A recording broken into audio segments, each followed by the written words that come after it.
రైతుకు పంటలు పండించడం ఒక ఎత్తైతే పంట పూర్తయిన తర్వాత వాటి వ్యర్థాలను భూమిలో కలపడం మరొక ఎత్తు. ఏ పంట సాగు చేసినా దాదాపు 90-92% పంట వ్యర్థాలు వస్తాయని ఒక శాస్త్రీయ అంచనా. కోతలు పూర్తవగానే పంట మోళ్లను భూమిలో కలియదున్నినా అవి పూర్తిగా చివకటానికి చాలా సమయం పడుతుంది. అందుకే చాలామంది రైతులు పంట వ్యర్థాలను తగలబెట్టడం చేస్తున్నారు. కానీ అలా తగలబెట్టడం వల్ల వాయు కాలుష్యం పెరిగిపోతుంది. అంతేకాక భూమికి సత్తువునిచ్చే అనేక పోషకాలు, సూక్ష్మజీవులు నాశనమవుతాయి. అలా కాకుండా వ్యవసాయ వ్యర్థాలను ఉపయోగకరంగా మార్చుకుంటే ఈ నష్టాలను అధిగమించే వీలుంటుంది కదా.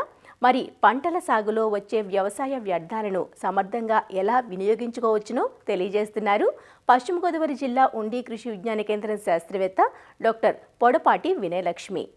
వరి పంట అవశేషాల సమగ్ర యాజమాన్యం గురించి తెలుసుకుందాం. గత కొంతకాలంగా రైతాంగం కూలీల కొరతను అధిగమించడానికి, కోత ఖర్చు తగ్గించుకోవడానికి వరి కోతను యంత్రాలతో పూర్తి చేస్తున్నారు.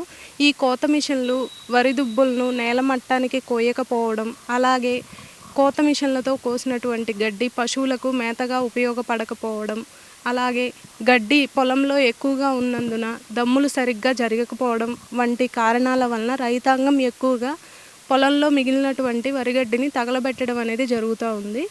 ఈ గడ్డిని తగలబెట్టడం వలన sulphur dioxide, carbon dioxide, carbon monoxide వంటి విషవాయువులు వాతావరణంలో విడుదల చేయబడి వాతావరణం అనేది కలుషితం అవడం అనేది జరుగుతూ ఉంది.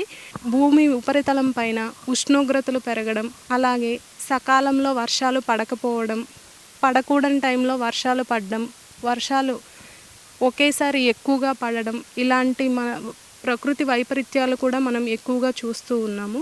వీటన్నింటికి ఎక్కువగా కారణం ఈ గ్రీన్ హౌస్ గ్యాసెస్ అనేటటువంటి carbon dioxide, carbon monoxide, sulphur dioxide ఇవన్నీ.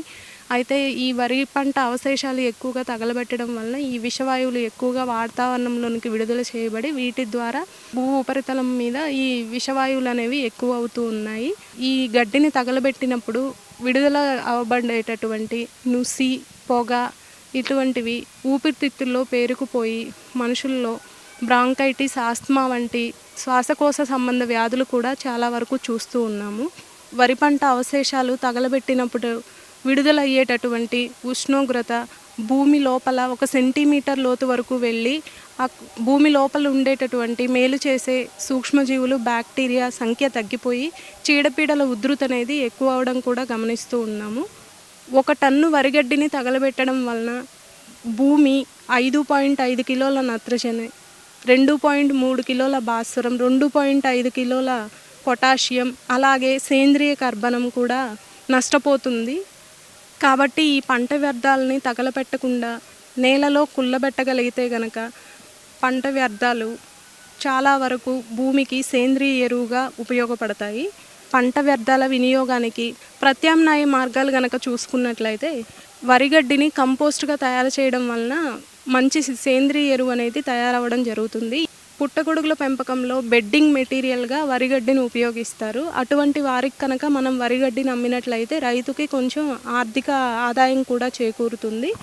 పొలంలో మిగిలిపోయినటువంటి గడ్డిని గడ్డి కట్టలు కట్టే యంత్రాల ద్వారా గడ్డి కట్టలు కనుక కట్టించినట్లయితే పశువులకు పచ్చి మేత లేని సమయంలో ఈ గడ్డి కట్టలు అనేవి మనం మేతగా వాడుకోవచ్చు. గడ్డి కట్టలు కట్టడానికి 2 రకాల యంత్రాలు అందుబాటులో ఉన్నాయి. గుండ్రంగా కట్టలు కట్టే యంత్రాలు, అలాగే చతురస్రాకారంలో కట్టలు కట్టే యంత్రాలు. ఒక గడ్డి కట్ట కట్టడానికి సుమారు 30 రూపాయల వరకు తీసుకుంటున్నారు. 1 ఎకరం పొలంలో దాదాపు 80-100 కట్టల వరకు మనం గడ్డిని సేకరించుకోవచ్చు. కొన్ని రకాల ప్రైవేటు సంస్థలు ఈ వరిగడ్డిని ప్యాకింగ్ మెటీరియల్ కింద కూడా వాడుతున్నారు. అలాంటి వారికి కనుక మనం మాట్లాడుకొని ఈ గడ్డిని కనుక అమ్మినట్లయితే ఆర్థిక ఆదాయం కూడా చేకూరుతుంది. రోటోవేటర్ సాయంతో ఈ మిగిలినటువంటి గడ్డిని నేలలో పూర్తిగా కలిదున్ని మురగదమ్ము గనక చేసినట్లయితే గడ్డిలో ఉండేటటువంటి పోషకాలన్నీ కూడా తదుపరి పంటకి అందుబాటులో ఉండడానికి ఆస్కారం ఉంటుంది. అలాగే ట్రాష్ షెడ్డర్ కానీ, స్లాషర్ కానీ ఇటువంటి వాటిని కనుక వాడినట్లయితే కనుక గడ్డి చిన్న చిన్న ముక్కలుగా అవ్వడానికి ఆస్కారం ఉంటుంది. ఇలా చిన్న ముక్కలుగా అయినప్పుడు మనం దమ్ము చేసినప్పుడు లేదంటే దున్నినప్పుడు త్వరగా కుళ్ళడానికి ఆస్కారం ఉంటుంది. అందుబాటులో ఉన్నటువంటి డీకంపోజర్స్ గనక వాడినట్లయితే గడ్డి అనేది త్వరగా కుళ్ళి అందులో ఉన్నటువంటి పోషకాలన్నీ కూడా భూమిలో అందుబాటులోకి వచ్చి తదుపరి పంటకనేది అందుబాటులోకి రావడానికి ఆస్కారం ఉంటుంది. 3 రకాల డీకంపోజర్లు అనేవి అందుబాటులో ఉంటున్నాయి. మొదటిది గనక తీసుకున్నట్లయితే గజియాబాద్ వేస్ట్ డీకంపోజర్. ఇది ఒక డబ్బా వచ్చేసి మనకి 25 నుంచి 30 రూపాయలు ఖర్చు అవుతుంది. ఒక డబ్బా వచ్చేసి మనకి 1 ఎకరానికి సరిపోతుంది గడ్డి కుళ్ళబెట్టడానికి. 200 లీటర్ల డ్రమ్ము తీసుకొని అందులో 2 కేజీల బెల్లం దంచి వేసి ఆ డబ్బాలో ఉన్నటువంటి కల్చర్ను అందులో కలిపేసి 200 లీటర్ల నీటిని నింపుకుని 5 నుంచి 7 రోజుల పాటు నీడలో ఉంచి రోజు ఉదయం సాయంత్రం ఒకసారి కలుపుతూ ఉన్నట్లయితే అందులో ఉన్నటువంటి సూక్ష్మజీవులన్నీ బాగా వృద్ధి చెందుతాయి.